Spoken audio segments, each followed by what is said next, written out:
is LBC. From Global, leading Britain's conversation, The Nigel Farage Show. Mr. Nigel Farage. Well, thank you, Donald, and good evening, everybody. It is nearly the end of term in Westminster, and what a year it's been. A new Prime Minister took over a year ago. She called a general election to increase her strength. Sadly, she got rather weaker through it from her perspective. But now's a very good time to reflect on this year of Theresa May's premiership and how she's doing. And I thought, who better to give me a proper analysis of how term has gone than the Latin master himself, Jacob Rees-Mogg, the Conservative MP for North East Somerset. Jacob, good evening and welcome. Thank you very much. Good evening. To the show. Tell me, just how strong and stable is Mrs May's government? It's all right. I think in politics things are rarely either as good or as bad as they seem. And that in March, Mrs May was getting enormously favourable ratings, and then that didn't translate into the landslide that people had begun to expect. But she got the highest vote share since Margaret Thatcher in 1983, and more actual physical votes than Tony Blair in 1997. She's still the Prime Minister. She commands a effective majority government with the Democratic Unionists. The cabinet is calming down, and we're going away. Is it? Yes, is it I think really? it is. I think it is. But we've seen, Jacob, within a week of the Queen's speech being voted on, we've seen the Foreign Secretary and the Chancellor of the Exchequer publicly disagreeing on the 1% pay cap for public workers. Well, I think there's been differences of nuance rather than fundamental disagreement. I think you may say the elastic of collective responsibility has stretched, but it hasn't been broken.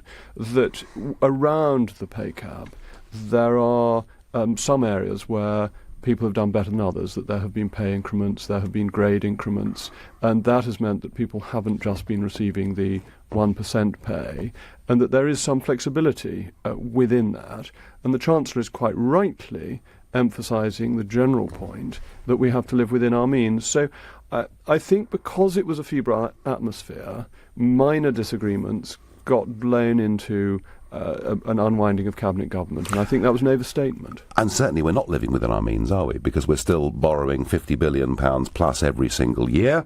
But perhaps the most important thing, and all of this stuff matters, but Brexit, and you were a Brexiteer, and indeed we shared platforms during that campaign. Brexit is the most fundamental political change that we've seen for a very long time in this country. The whole object of the election was to give Mrs May a stronger hand in Brussels with the renegotiation. With the best will in the world, the election has weakened her hand, surely. I don't think it's weakened her hand in Brussels. I think it's weakened the ability to get legislation through the House of Commons. But Brussels is used to dealing with coalition governments. Very few European governments are not coalitions, and therefore it deals with the Prime Minister of any individual country as the Prime Minister, as long as that is the case. And therefore I think the negotiation carries on as normal, and our position is extremely strong. If you take the customs union, our leaving the customs union is a risk exclusively for continental Europe, because we protect their goods, we don't protect our goods by and large. And therefore they have a lot to lose if there is a difficult departure.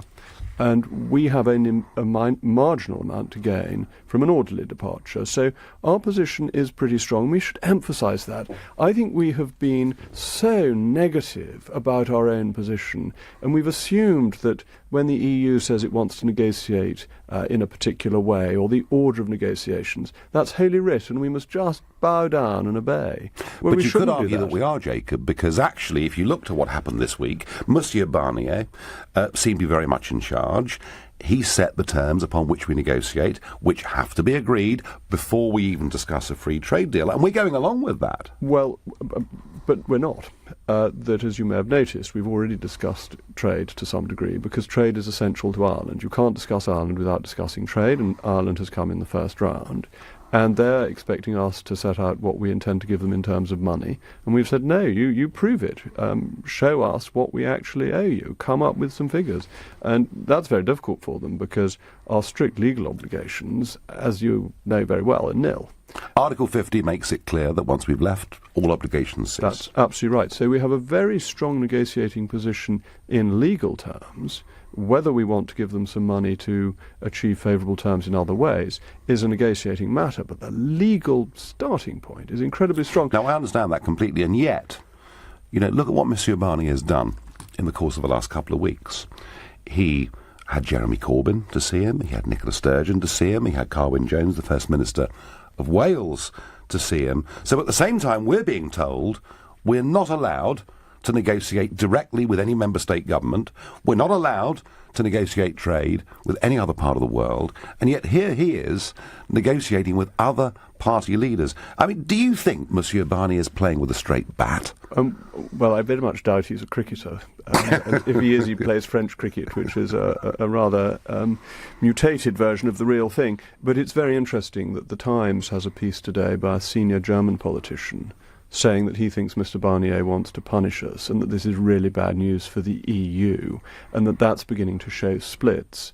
And although we may not formally be allowed to negotiate with other member states, it's quite interesting where the Duke and Duchess of Cambridge have just been, how well they've been received, that our relations with other member states beyond the two power blocks of France and Germany are in many ways pretty good, and I'm sure the Foreign Office is working on improving those and ensuring that we sow some seeds of doubt, and I think this contribution, as I said in today's Times, is extremely interesting and important. There is an argument here for economic logic, and you're quite right, and I agree with you, that if you go to Bavaria, for argument's sake, it is very much in their interests to have a simple tariff-free deal because they sell an awful lot of motor cars that are made there, and we could argue the same for the regions of Bordeaux or Burgundy or Champagne. And again, they need. I think they sell us about 20 million bottles of champagne every single year. So there are very strong arguments here, but, and here it seems to me, is the really big divide, perhaps within the cabinet, within your own party, and certainly an angle that is being used by Mr. Blair and Vince Cable and others. If Barnier and Juncker decide to hell with French wine producers, Belgian chocolate makers, German car manufacturers, we're going to put what we see as the political interests of the Union ahead of economic logic. If we get to a stage where they're asking us for ridiculous sums of money, they're demanding the European Court still has a say, is no deal better than a bad deal? No deal must be better than a bad deal. That if you take the logic of your argument, say they wanted £1 trillion from us and said that we must remain within the European Court for a 25-year transition period, no deal where we didn't have to pay them a penny would be better than a bad deal. That is obviously true. And they need us. The great advantage of our leaving is that we cease to protect inefficient continental industries. If you just take solar panels, the reason solar power is so expensive and heavily subsidised in this country is because we put a huge tariff on photovoltaic cells from China to protect an inefficient German industry. We can make energy cheaper, lower subsidies. We can do the same for food, clothing and footwear once we're out of the customs union. We ought to be focusing on the really positive aspects of leaving the EU, which benefit most of all the poorest in society, who spend a bigger percentage of their budget on food, clothing, footwear and energy. Well, I shall look forward to your party and your cabinet being united and being positive in the autumn, although I'm rather sceptical as to whether they will be. Now, Jacob, on this show, we've seen over the course of the last few weeks, particularly, Mogg mania, or is it Mogg mentum? I mean, I've got a tweet here, Moggy, Moggy, Moggy, in, and there is this wave of popularity coming, this now trendy old Etonium that people are rallying to, and yet, maybe that's not the case inside Westminster, where I see that this week you didn't manage to win the chairmanship of the Treasury's Select Committee. So are you more popular amongst the public than you are in Parliament? Well, I lost the chairmanship of the Treasury Select Committee to a highly qualified former cabinet minister who will do an extremely good job. Popularity in politics is very much here today and gone tomorrow, as you know. What I think matters, and I might begin to sound like Tony Benn in this, is the issues and not the personalities. And that what is important, and here I very much agree with you, is that we ensure we get the best deal over Brexit and that we genuinely leave the European Union and that there isn't some dodgy establishment stitch-up to keep us in to the great cost of the British people. And anything I can do to contribute to that, I Well- want to do. Well, it's interesting because Ian Dale, whose show is on before me, has been to Downing Street today and interviewed the Prime Minister. And one of the issues that came up was that of Jacob Rees-Mogg. And perhaps you'd like to listen, Jacob, to how that little interview went. Rakesh Shah from Rotherhithe wants to know, when will you give Jacob Rees-Mogg a cabinet job? Jacob is a great colleague, and he makes a huge contribution in the House of Commons. And it's always worth listening to Jacob's contributions in the House of Commons, because he's a great history buff, and you learn an awful lot when you listen to him.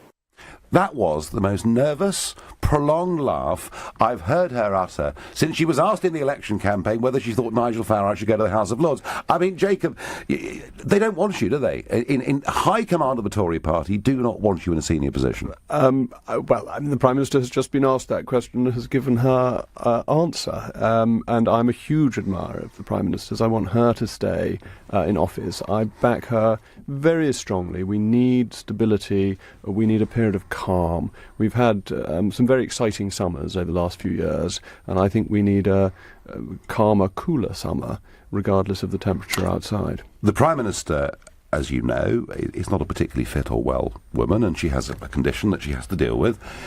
If she was to go at some point in the next couple of years for health reasons or whatever it may be, are there any circumstances in which you could consider having a tilt at the top job? If you look at the history of who becomes leader of the party or of the country, of a party in government, it has never in its whole history been a backbench MP. No, but it's never. I think it's never been Trump in America, and it's never been Brexit, and we're living in very different times. I think it would be vanity on my part to think in these terms. I want to support the government in getting the best deal on Brexit and getting us out of the European Union and in its other ambitions. I want Mrs May to carry on doing it. I have very few personal ambitions. That being the Member of Parliament for North East Somerset was my life's ambition. That I am now going on Test Match Special at Headingley just is the icing on the cake I've of done a it life. myself, and I agree. You know what I mean. But Jacob, it's all well and good you saying that, but actually in the course of the last couple of weeks, we're seeing a bit of a Rees-Mogg rebrand, aren't we? Because you're now on Twitter, you're now on Instagram. I mean, this is a very 21st century Jacob Rees-Mogg now, isn't it? Well, I don't think it's much of a rebrand. My first entry on Twitter was in Latin, it has to be said. One of the most obvious quotations that I use the dictionary of quotations greatly, and the one I used comes under A for anonymous, so you don't even have to get very far into the book to find it. Jacob, I think some people will be listening and saying, actually, there's a bit more ambition, perhaps, with Jacob politically, but on a personal level. And people are interested. You've just had your wife, you've had your sixth child, who you've named Sixtus, which certainly attracted some attention. Can I ask you, how's the nappy changing going? Nanny does it brilliantly. Right, okay. So you're on Twitter, you're on Instagram, but you're not exactly modern man, are you? I've made no pretence to be modern man. At all, ever. So- I'm probably as modern as you are, though. That may be true. Have you ever changed the nappy, Jacob? No, I haven't. Right. I don't think Nanny would approve, to be perfectly honest. I don't think she'd think I'd do it properly. And bear in mind that this is the nanny who's worked for my family for, in September, 52 years, so she knows a thing or two about doing it properly. And what's it like? Suddenly, you've gone from being a political figure, you're suddenly becoming a bit of a cult figure. I get huge feedback about you on this programme, and some people love you, and others, of course, don't, and that's how it goes. How are you coping with fame? Oh, it's all great fun. Politics is enjoyable as well as serious. I've always thought one should take pleasure in politics and enjoy the bits of it that are amusing. The Private Eye had a wonderful selection of names that I should give to my next child, and I think of those. Moggy McMogface was my favourite. That there are amusing parts of politics, and one shouldn't be too po-faced about it. No, I agree with that. And Jacob, summer holidays, are you going abroad? Are you staying in the UK? No, Somerset. Somerset. Where else could one wish to be? Very good. Well, Jacob, thank you. And as I say, it was the Latin Master's end-of-term report. Jacob, very upbeat about the Prime Minister and the government. He's certainly very loyal, if nothing else. You're listening to The Nigel Farage Show here on LBC. The time is 7:18.